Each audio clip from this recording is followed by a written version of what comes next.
খুব রাগী আসলাম। আর রাগ হল্লা বলে নাই নিজের মাথাত নিজে বাড়ি দিতাম বা নিজেরে নিজে এন হাঁদা হানতাম মাই মানে তখন পরবর্তী যখন আর রাগ কিন হইতো আতন তখন সেই দিন আমি পাইতাম যে আর এই রাগ কিন কত হমিব যদিও বা আর রাগর হারণে হনিকাই হন ধরনের প্রবলেম ফেস নগরতো তারপরেও কিন্তু আমি মনে মনে চিন্তা করতাম যে আর রাগ কিন কেঙ্গুরি হমিব এনর দ্বারাই আর হতি ওর এবং আর ভবিষ্যৎ লাইফ পান হরিম হইব এই চিন্তা করতাম। তো চিন্তা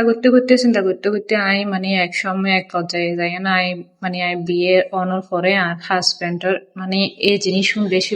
বেশি উপলব্ধি করতো তো হাজবেন্ডটা কইতো দেয় তুই যখন খুব রাগ হবো খুব মন খারাপ হবো তখন তুমি কি করিবা মানে ধর্ম দেশনা শুনিবা মৈত্রী ভাবনা করিবা তারপর হচ্ছে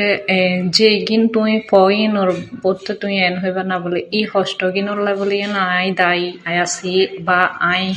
নিজের হারণে নিজে আই নিজের হষ্ট দির মানুষ হন ধরনের দায়ী নয় মানে অন্যজনের দায়ী নকরিবা দেখিবা দে তুমি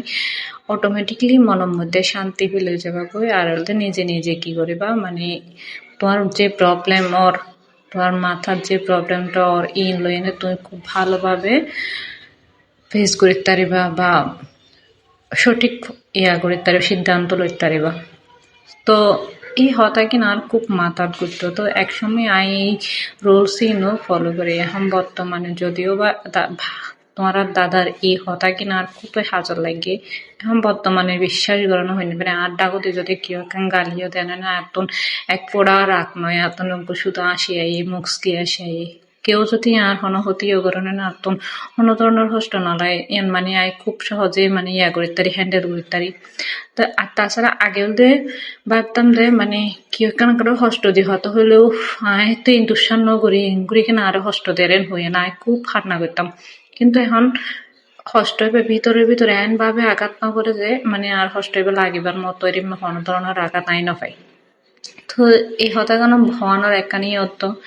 নিজেরে কন্ট্রোল করিতে পারলে আশা করি ব্যাগ ধরনের সমস্যার সমাধান হয়।